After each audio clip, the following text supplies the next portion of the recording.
Welcome. You are about to take a journey to a place of the divine love within with Deborah Beauvais on the Love by Intuition show. For the next hour, allow her to prepare you in becoming a magnet for a profound love-infused relationship by identifying and focusing on solutions through love. Awaken the light within and let your essence shine. And now, here's Deborah Beauvais on Love by Intuition, all part of the Dream Vision 7 radio network. Welcome, everyone. Bonjour, mes amis. And yes, here I am, Deborah Beauvais, founder and owner of the Dream Vision 7 radio network.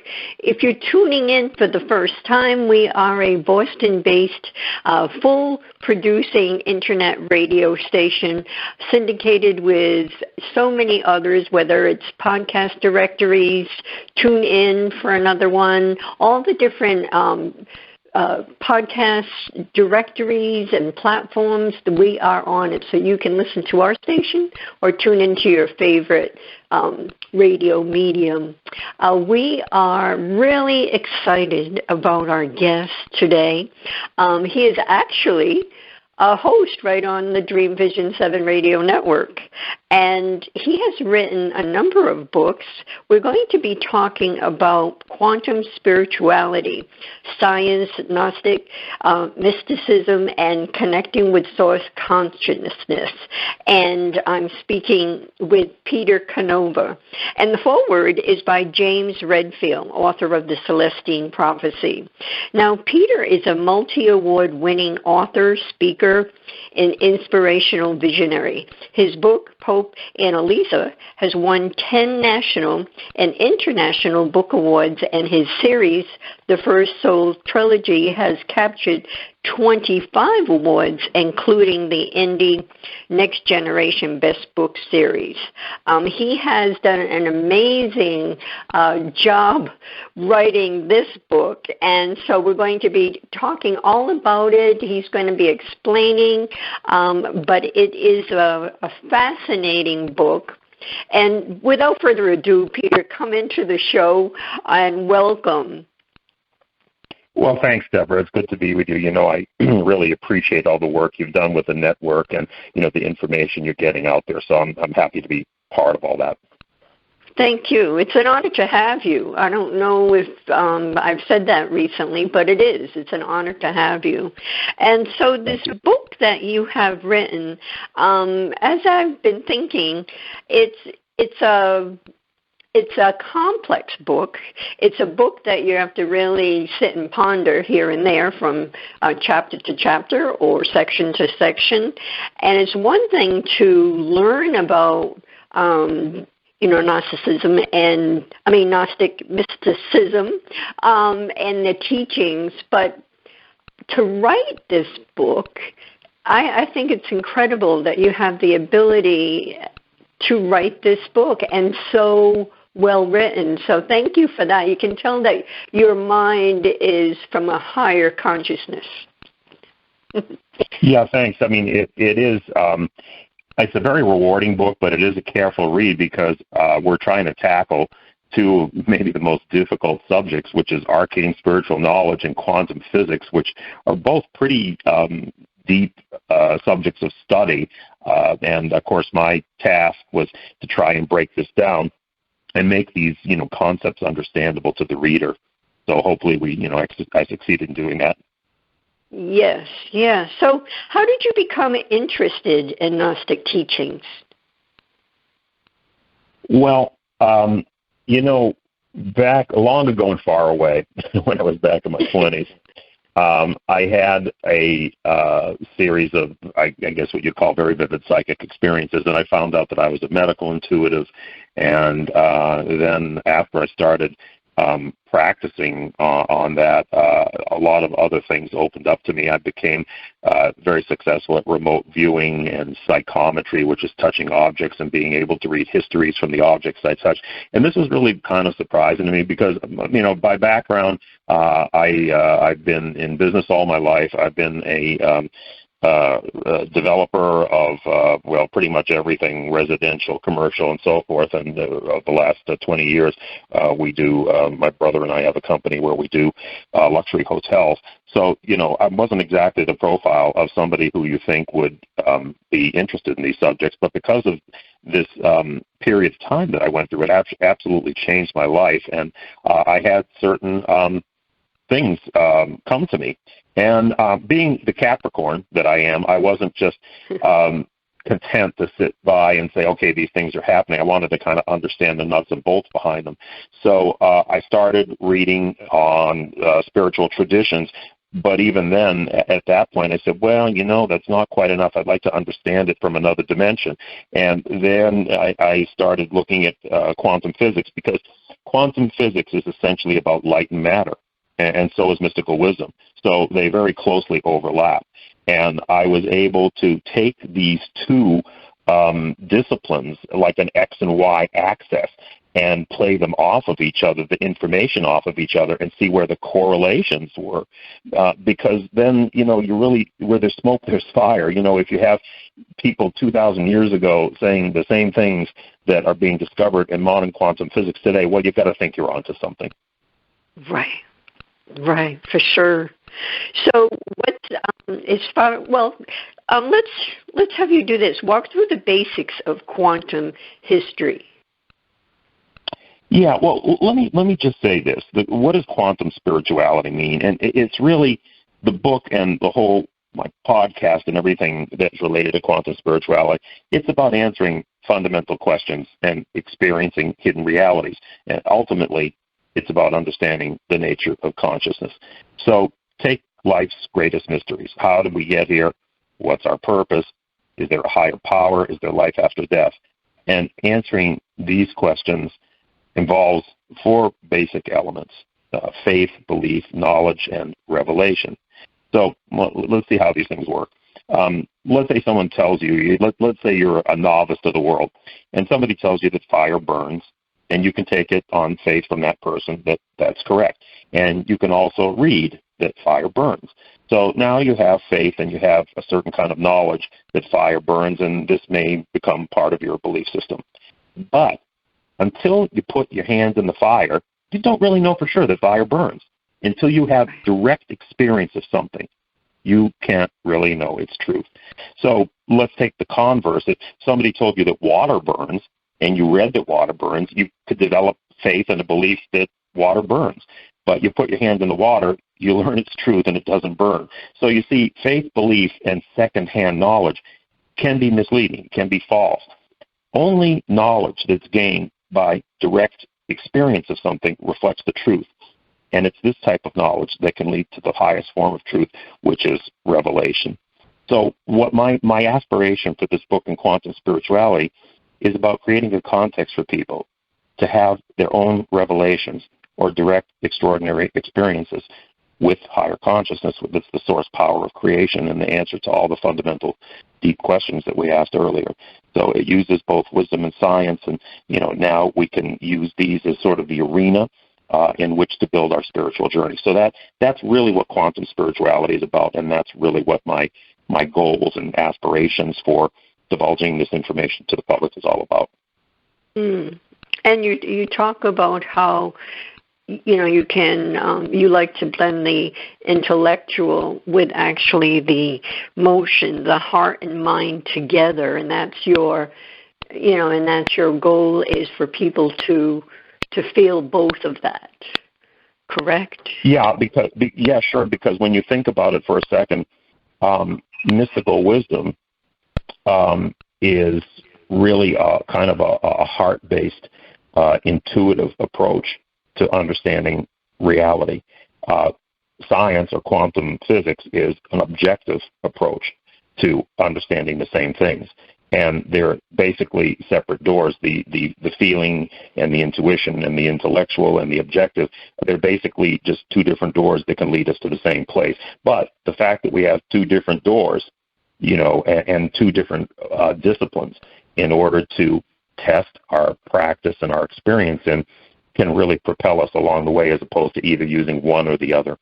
And It's you mentioned actually about a little bit about quantum history. If you want, I can touch on that because the revelations of quantum physics are kind of like building blocks. It's a very interesting progression of things, and if you want, I'm very happy to clarify that a little bit. Sure. Yeah. Well, it really all starts with light. And light is what makes reality possible because we only perceive physical objects by the light they emit. So if there were no light, there would be no universe. And at the turn of the century, there was a brilliant physicist named Max Planck. He is the father of quantum physics. And Max Planck began to study light, and he realized that light is not continuous, but it's emitted in little packets of energy, and he called them quanta, which is where we get the term quantum physics from. So like the frames of a film, this light energy comes into being in these little packets of light. And the interesting thing that Max Planck said, and remember, this is from the father of modern quantum physics. It almost sounds like something that would come from some modern-day guru. But Max Planck said that no matter as such exists, that matter, it only exists because of a force that brings particles of an atom into vibration. He said that behind all matter is a conscious, intelligent mind, which is the matrix of all matter. Okay, so then we come to the whole subject of the relationship between matter and energy. And classic experiments show that particles of matter are not beneath physical existence. What is fundamental to existence is waves of energy. So no particles actually exist at the fundamental levels of reality. The only thing that exists are force fields or waves of energy. And interestingly enough, these experiments indicated that human consciousness plays a role in collapsing these energy waves into particle form. So this random wave of energy, it appears that human consciousness has something to do with collapsing it into observable reality. This sounds pretty far out, but these are the groundbreaking experiments that were conducted by the fathers of quantum physics.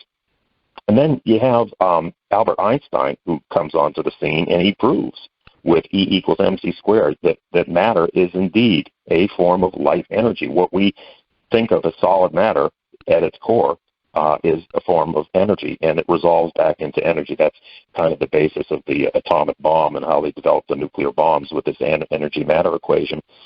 And then later on, they discovered something that you might have heard of. It's called the God particle, that also proves the matter-energy connection, and we might discuss that later.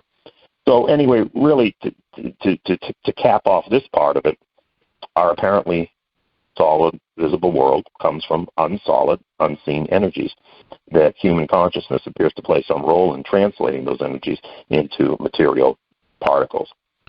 So right here we're getting a hint of that we live in sort of a kind of illusory world where we think that things are material, but they're really energetic. And this is only the beginning of some of the quantum mysteries. Right. And then you speak of we live in a simulated or holographic reality. And then I'm back to reading the book and how life was created, and how you describe through the Gnostic teachings that Sophia, will take Sophia for an example, even though she's of the higher source and connected in that respect, she had an experience. She wanted to have the individuality and experience that, but then that caused issues. This is where my head is going. I'm sorry, Peter. And so yeah, that's okay.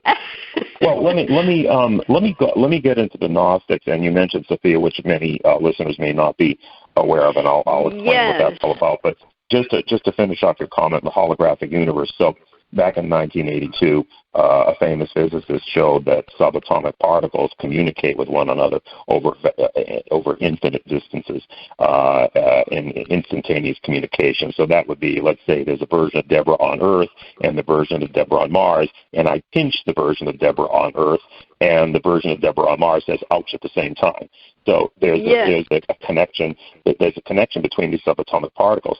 And then they started developing the theory that the reason that this happens is that everything is really part of a whole, like a matrix or a hologram, because the feature of a hologram is that each individual piece of the hologram contains the image of the whole. So the scientists started theorizing from this particle entanglement or particle connection that these particles are simply acting that way because they really are the same thing, just appearing in different forms, and like in a holographic matrix. And then it's really kind of interesting because later on they started really reinforcing this theory when they were studying black holes. And without going into the whole thing about black holes, the bottom line is this. Picture a bucket, okay? And you think that all the information that makes up whatever is inside the bucket is from inside the bucket, right? From the volume inside the bucket.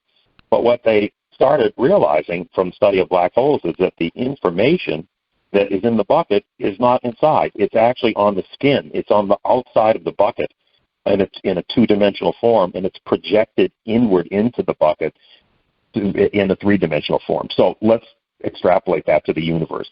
Our universe does have boundaries to it. They know that. So let's say we have a universal bucket, and inside the universal bucket is Earth, us, stars, galaxies, all the things, inside our universe.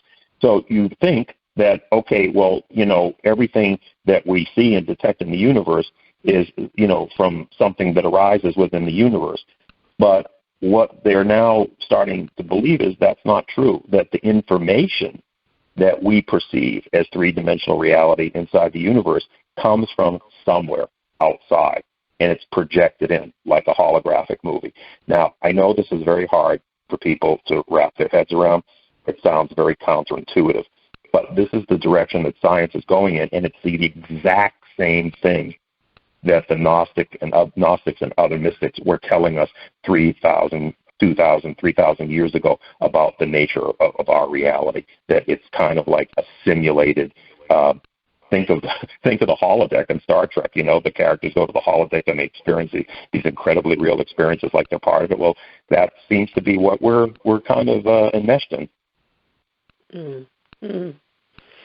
It's mysterious, and yet because there's been scientific research, there's facts that we can choose to believe in if we like. And I find it fascinating that everyone there's so many different variables that people can believe in that you can take to this day and age where you've got groups of people that believe this, groups of people that believe that, and I just find it fascinating. There's so many different thought processes, and people believe it, whether it's true or not.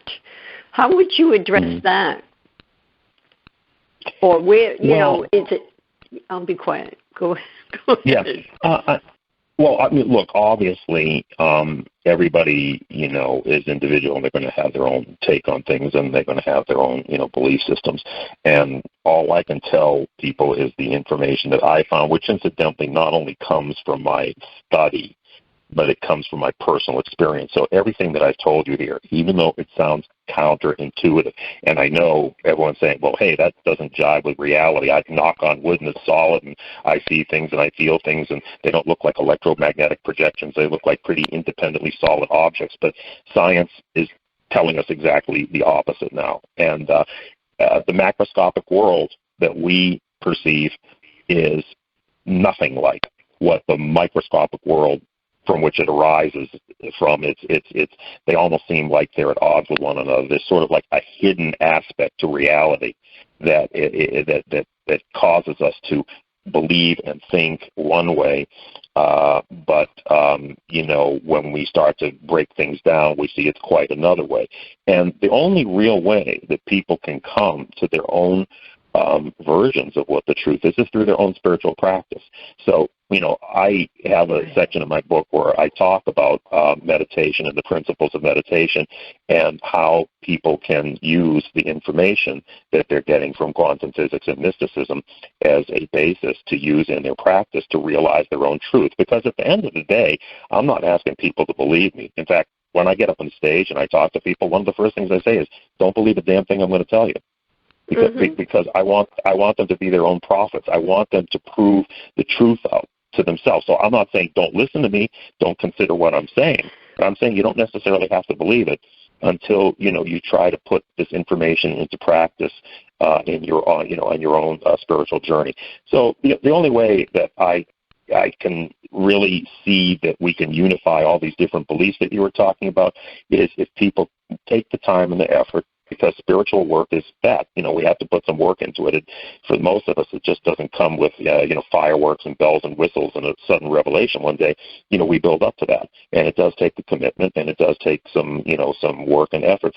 But once you do that, if you really keep at it, you do start to realize that there's another source of information out there. It's like a radio broadcast that comes 24/7, only we have to tune to the right station to get it. And that's what spiritual meditation or spiritual practice is about. It's about attuning to the right frequency. And the information that comes through, that has come through to people through the ages, is startlingly similar. It's not like everybody is having their own little thing. There's so many common things that people notice when they hit this correct spiritual frequency. Right, absolutely. And it's palatable. You can feel that energy, and you can feel that vibration. And even when you, as you know very well, once you're in that realm and walking, as one would say, with the universe and what is available, all kinds of information comes through for your everyday life, and it would be hard to fathom that there isn't a higher source of some fashion. So with that said, we need to take our first break. This is a live show, but I'll give you the information when we return. Stay with us. We'll be back more with Peter Canova and quantum spirituality. Experience a different yet profound healing with reconnective healing. Includes yet expands beyond any and all known forms of energy healing. The reconnective healing spectrum is comprised of the full healing and evolutionary continuum of energy, light, and information. It allows for healings that are not just physical, not just mental, not just emotional, yet go beyond that to bring healing that includes the evolution of your very being and essence. Deborah Beauvais, trained and certified by world-renowned Dr. Eric Pearl, offers appointment hours at Seacock Family Chiropractic in Seacock, Massachusetts. For questions or to set up both distance or local sessions, call Deborah at 508-431-1959. Again, 508-431-1959. Or go to lovebyintuition.com. That's lovebyintuition.com.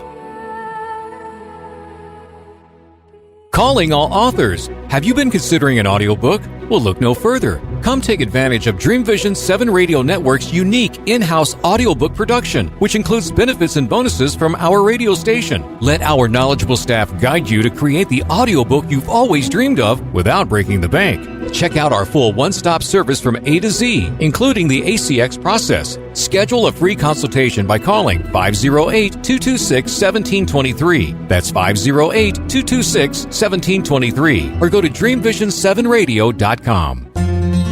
After narrowly surviving the attack on Sandy Hook Elementary, first-grade teacher Caitlin Royd DeBellis was left searching for answers that would never come. Eventually, she chose to focus on questions that could be answered. How do I make sure this tragedy doesn't define us? How do we get our control back? Those two questions led her to found the 501c3 nonprofit organization Classes for Classes. When gifts poured into their classroom, she decided they would help someone else by paying it forward and being kind. This developed into a social network which allows K through 8 classrooms to connect so that every student in the United States can learn these crucial lessons. Classes for Classes' mission is to build students' social emotional intelligence by connecting them to care. All C4C projects are crowdfunded. Any teacher in the U.S. can visit classesforclasses.org. That's classes, the number 4, classes.org. Sign up today.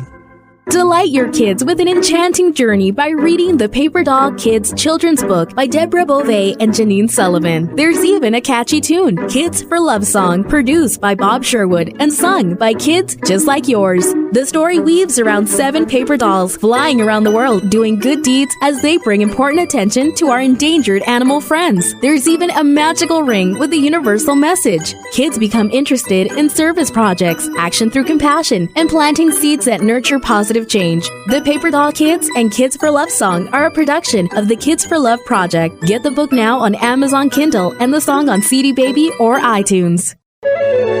This is Dream Vision 7 Radio Network, uniting mankind with universal love. Our shows are created from the heart, bringing each listener to a place of divine enlightenment.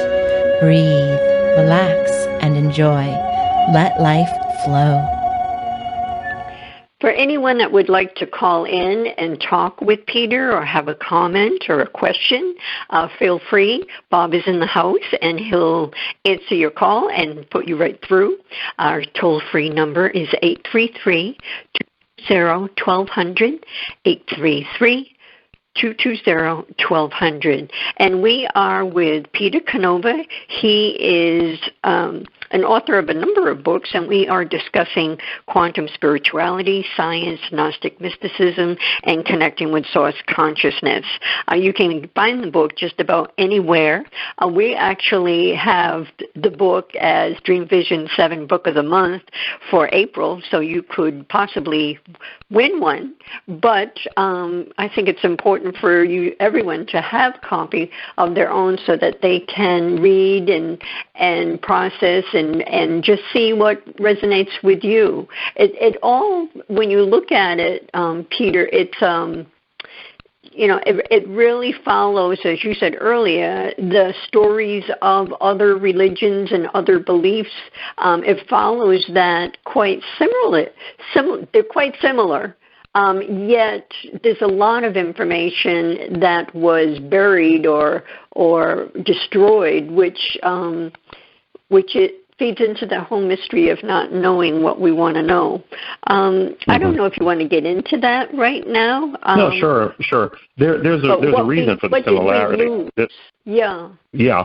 Well, there's a reason for the similarities because basically going back into the past, there was a universal mystical wisdom tradition that was, when I say universal, I mean it was present in all lands at some time and was the basis for almost all of the religions. So, over time it differentiated into Hinduism, Buddhism, Zoroastrianism, Hellenistic philosophy, Judaism, Kabbalah, and so forth.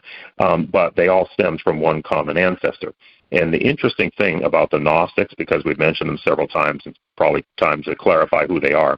The unique thing about the Gnostics is they were pretty much operating out of Alexandria, Egypt, which became the great melting pot of East and West. And the Gnostics were basically they unified and tied in many aspects of other religions. So you'll find some people can read them and say, wow, this is Buddhist. Other people can read and say, wow, I see really, Hindu influences in here. The great thing about the Gnostics were that they combined all those things, including Judaism, the Kabbalah, and Platonism and so forth. And the Gnostics actually became the first Christians. And they recognized that the message that Jesus was teaching was a Gnostic message. So they became among the first Christians. And in fact, there was a whole early branch of Christianity, called Gnostic Christianity. They were kind of, the way it developed, they were kind of in opposition to a different strain of Christianity that was called Orthodox. And was really, in the early days, would have been Orthodox Catholic, to be precise. That was before the split with the Orthodox and Catholic churches, but it was Orthodox Catholic. And essentially, the Orthodox took the superficial teachings, the public teachings of Jesus, and kind of concentrated on them.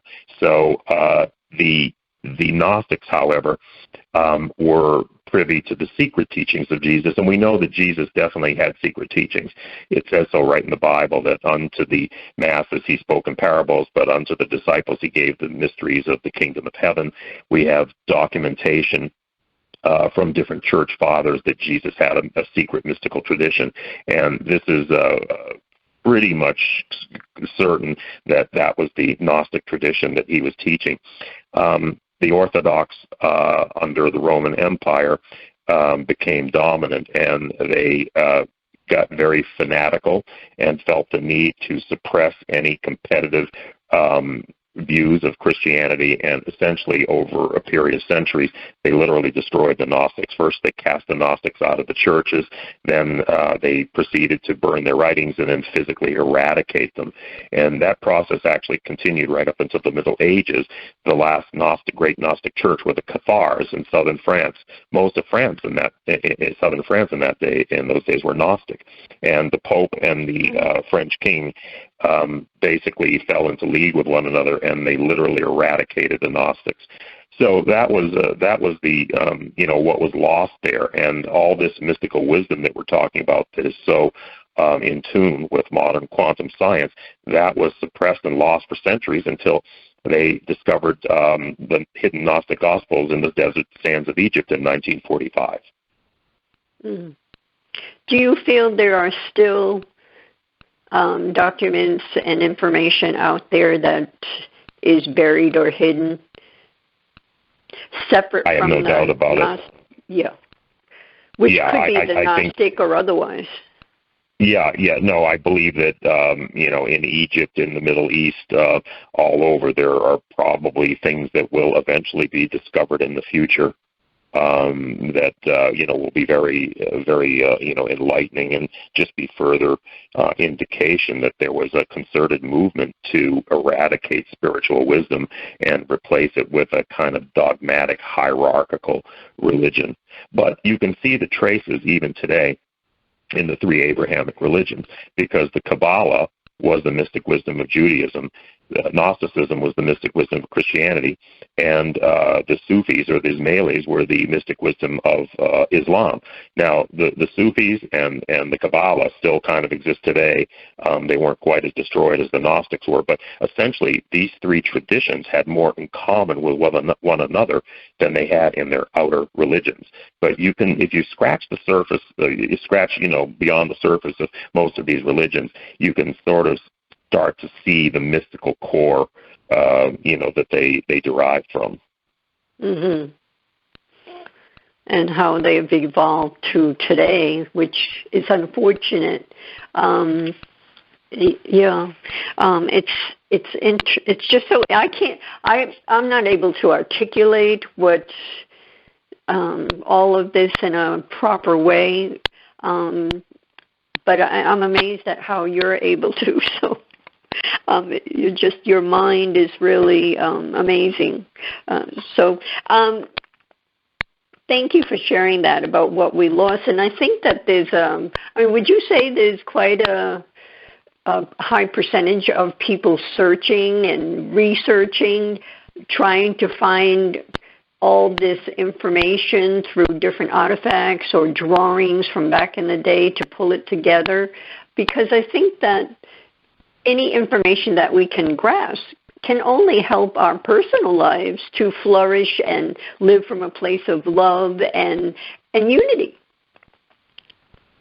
Yeah, I don't really know how many groups are out. I did know one lady who has since passed away, but I don't know how many groups are actually specifically out there looking for these type of ancient texts. Usually they're an accidental discovery or something that is the byproduct of an archaeological find, rather than making a concerted effort to search out these documents, because we don't really know where they are anymore. What I believe, Deborah, is this. I believe as mass mind thought evolves and raises in consciousness, it starts to reveal things. So we sweep away the dust of history and we sweep away the sands of time because the mass mind thought is calling for it. So as we raise our consciousness and we have a greater desire to understand the mysteries of life, I think those revelations come. I think they appear. All of a sudden, we start finding things. And I know, like, I've read articles, and, our world has become so secular. I've read articles that gleefully proclaim that, religion in America is dead. I think to some extent organized religion is certainly eroding, but I don't think that means that spirituality is dead, because I think what they're looking for is an alternative. So they turned from organized dogmatic religion into more of a spiritual seeking. At the end of the day, right. We'll find the same consciousness, because these are all artificial divisions, the God of Islam, the God of Christianity, the God of Judaism, whatever. These are all artificial divisions that we make. God is no respecter of human opinions. So if God is what God is, or the supreme consciousness is what it is, and we will all eventually come to some realization of that. But I do think certainly that as more people become ardent spiritual seekers, information, you'll see, somehow will start to appear that will help us out. I really feel that as well, and that's what that's how we're evolving. But it seems like we we take 2 steps forward and 1 step back, but that's all part of living on Earth. It's the Earth world, and this is how it is. Can you, with reading, really what we're living in, a lot of the terminology is we live in a force of opposition, and you talk about that quite a bit. So this is really what we're living on Earth, right? Is a world of that force of opposition. Well, the force of opposition is very interesting because it was present from the very creation. And when you think about it, why is there a force of opposition? Well, there's a force of opposition because if there wasn't, there would be no individuality. There'd be no free will, and there'd be no free choice. We'd all be revolving around the divine center, around the spiritual center, and that would be it. There would be no exercise of free choice. So opposition essentially is choosing to go in an opposite direction from the source itself. And that was the first impetus for individuality to occur, and this takes different forms in different religions. We're very well aware of the concept of free will, for instance, in Christianity. So if you want to use that, it would be spirit consciousness exercising free will to pursue its own experience apart from the hive experience or the common experience of the source itself. I think the old Christian concept of angels revolving around the throne of God actually isn't too far off what the mystic wisdom said and the Gnostics said, because the Gnostics essentially said that, there is one supreme consciousness, but that it projected itself out into different points of consciousness, into different points of spiritual consciousness. And these separate points of consciousness were allowed free choice or free will, because you can't really have individuality unless you have free choice or free will. They go hand in hand. If you didn't have that, the only thing that would be left would be to be part of the source as a whole without any concept of or sense of self or individuality, if you understand what I'm saying. So yes. Opposition was a necessary factor from the very beginning of creation. And in fact, the concept of the devil that we got from Judaism, and at least in the Western world, was not this cloven hoof horned being that was evil. The original understanding in Judaism and Christianity was that the devil was the angel of opposition, and his job was to put obstacles in the way of human beings so that they could overcome them. And in overcoming them, grow in wisdom and experience and grow back closer to the source from which they came. Now, you have different levels of existence, and maybe at the very lower levels, that force of opposition shades into what we call evil. because it becomes so extreme that it only thinks of itself and doesn't understand things that it does that hurt others and so forth. So yes, it can. There's degrees, and it can shade into what we call evil. But that's essentially where the whole concept of opposition arises. Mm-hmm. All right. Well, thank you for sharing that. We need to take our next break.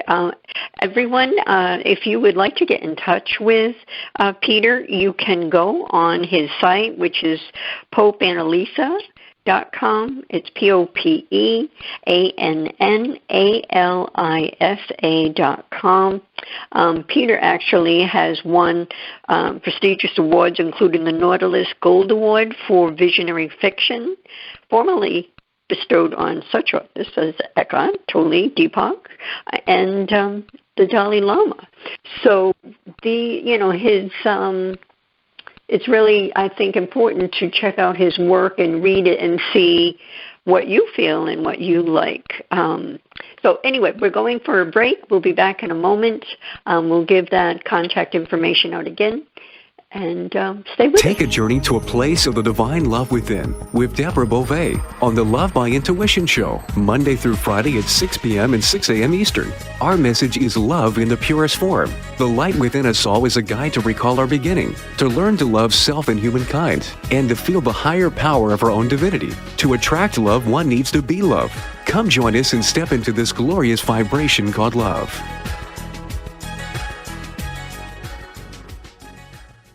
Delight your kids with an enchanting journey by reading the Paper Doll Kids children's book by Deborah Beauvais and Janine Sullivan. There's even a catchy tune, Kids for Love Song, produced by Bob Sherwood and sung by kids just like yours. The story weaves around 7 paper dolls flying around the world doing good deeds as they bring important attention to our endangered animal friends. There's even a magical ring with a universal message. Kids become interested in service projects, action through compassion, and planting seeds that nurture positive change. The Paper Doll Kids and Kids for Love Song are a production of the Kids for Love Project. Get the book now on Amazon Kindle and the song on CD Baby or iTunes. Are miracles real? Can you move from mayhem to miracles? 30 prominent authors say yes as they share their high fives and down lows of challenges, abuse, addiction, and love. Experience hope, the magic elixir of miracles, through the personal stories of New York Times bestselling authors James Redfield, Dr. Bernie Siegel, Sister Jenna, Reverend Temple Hayes, and many more. If you like bestsellers, chaos to clarity, and crappy to happy, you'll love crying and laughing through mayhem to miracles. Sacred stories of transformational hope. Available now on Amazon and in bookstores worldwide. It's a child's job to play, to learn, and to have fun. It's an adult's job to keep them safe. Did you know that 1 in 4 girls and 1 in 6 boys will be sexually abused before the age of 18? Every day, families enter the Children's Advocacy Center because a child's courage to tell someone what happened to them. Keeping our children safe starts with a conversation. This is Michelle Aranger, Executive Director of the Children's Advocacy Center. Learn more on how to keep your child safe. Visit cacofbc.org. This message made possible by the Fall River Rotary Club.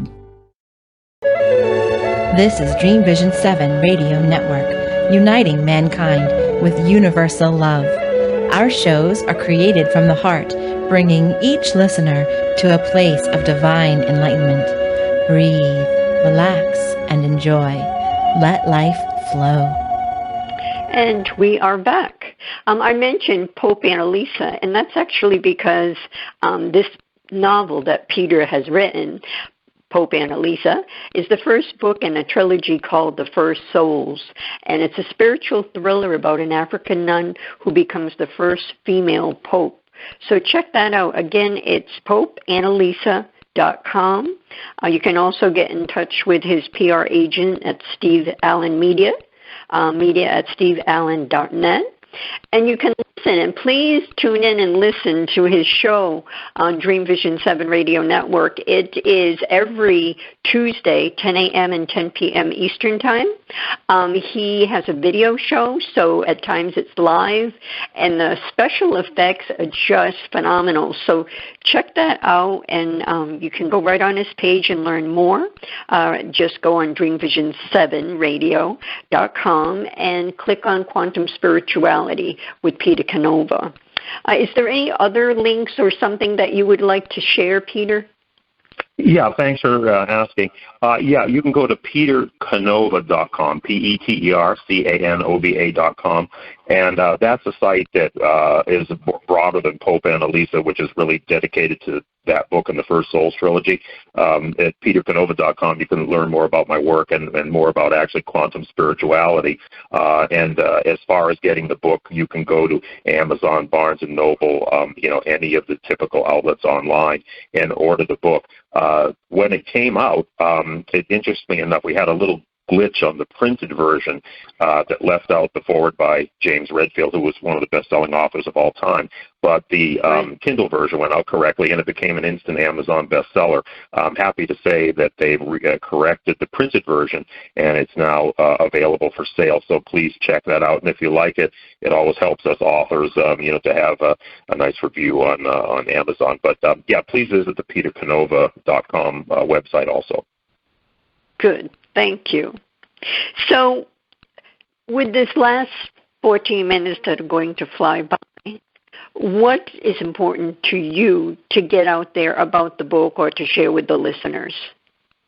Well, I'd like to give you some startling examples of how Gnostic wisdom and quantum physics intersect. I could literally give you a dozen examples, but we have to limit ourselves. So I'm going to go into maybe the most startling ones. And this gets into something that you touched on before, Deborah, which is the Sophia story. The Gnostic masters essentially crossed over into levels of higher consciousness and brought information back. But, they didn't have scientific terminology or instruments or things at that time to explain this to people. So they used stories or myths, which incidentally, myths doesn't mean that they were something that is, made up or unreal. Myths often describe truths in story form that are very hard to grasp, and so it's better understood by larger segments of people. But basically, the creation story of the Gnostics was that the one consciousness essentially projected itself out into different points of consciousness in order to have experience outside itself. I mean, we already talked about how important experiences is. It doesn't do any good to be, a static intelligence and not move and be, forever still. And it projected itself out into different points of consciousness in order to have experience. Now, these points of consciousness, by necessity, were limited from the whole. So, they wouldn't have the same higher degree of consciousness as the source, because if they did, they would just still be part of the source, and they would have no sense of individuality. So the whole idea of limitation of consciousness is really key, and that's actually been recognized. I won't get into it now, but even some of the pioneers in science today have recognized this whole concept of limitation as being a part of reality. But essentially, it projected out different dimensions of consciousness. And these dimensions of consciousness are the parallel universes that quantum science speaks of today. They were defined not as spaces, but as levels or vibrations of consciousness. So the level that was, say, closest and first generated by the source would be the highest level of consciousness. And then the next level down would be a little bit more diluted and so forth. So, think of it like making copies of a CD. The first copy always has the highest fidelity. The successive copies always degrade a little bit in clarity. Not much, but a little bit in clarity. So that's what distinguishes them. So they were the first people to talk about parallel dimensions, and they defined it by dimensions or vibrations of conscious energy. And as we've discussed, energy is the basis of the universe. So this was the first, definition or elaboration on parallel universes. Now, there was a figure in the Gnostic story called Sophia, and Sophia was one of the younger dimensions of consciousness. Sophia means wisdom, and the reason why we don't really, and she was all throughout the Bible, but the reason we don't recognize that is because the Bible uses the word wisdom, which is the English translation of the Greek word Sophia, but Sophia meant wisdom. And Sophia was the one element of consciousness that decided to break from the whole and experience individual reality. So outside of the divine orbit, there was an area called chaos, which incidentally is, again, a very strong parallel to modern quantum science, because there's chaos theory out there, and they recognize that there's a dimension of random chance, of random chaos that is operating in the universe. So Sophia goes into chaos thinking that, well, there, it's unformed, and I can sort of, experience my own reality there. But interestingly enough, when she projects herself into chaos, when she projects her energetic essence into chaos, something very strange and unexpected happens. Chaos is not a void. Science has shown us that there's no such thing as a void in the world. Anything that appears as a void or empty space is seething with unseen particles, with what they call virtual particles. Not real particles that they don't have a mass yet, but they have a virtual potential to become mass. And the term that the Gnostics used for these virtual particles that were in chaos is very interesting. It's called proto-matter. That's that which exists just prior to matter. So Sophia's divine energy comes in contact with this proto-matter, and the proto-matter starts to move, and it starts to engulf her, and it starts to coagulate and become more dense, and it's engulfing her, and she cries out to heaven, rescue me, I'm becoming as lead, I'm becoming as matter, rescue me from this materiality. And so this is the first instance that we see of how energy is converted into matter, as we discussed with Einstein, E equals mc squared and all that, and that Max Planck, that light energy, is the basis of matter. So this high energy, this high light energy of Sophia is now starting to coagulate or densify into, more solid or denser forms of matter. And the matter it said that this new dimension of existence, this new sort of more material dimension of existence, and incidentally, we're talking about finer matter here, more like dark matter or invisible matter, not yet the solid matter of the material world, but something in between. But this new matter is expelled in a violent upheaval and projected apart. Those are the actual words that they use, which is the description of the Big Bang, which is the way that our universe started. It banged out of literally thin air, out of nothing. The scientists have no idea where it came from. They just know that it happened. So this is a description of the Big Bang. Well, Sophia, as she's starting to convert to matter, this is a description of the God particle. Now, the God particle it was actually discovered in 2012. It was theorized to exist for a long time. And what that's all about, and you might have heard about this in I think one of Dan Brown's books, got heavily into this God particle thing in a popularized way. But our universe is surrounded by a field called the Higgs field.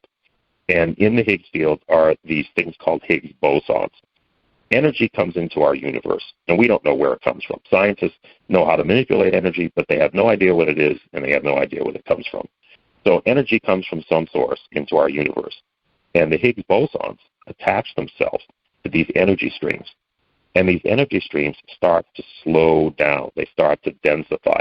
They start to form matter. So the importance of the God particle is that it's the medium by which energy is converted to matter, by slowing it down, which is exactly what happens to Sophia in the Gnostic texts. When she contacts this proto-matter, she says, my energy is diminishing. I'm becoming as lead. I'm becoming as solid matter. Save me from this, she cries out to heaven.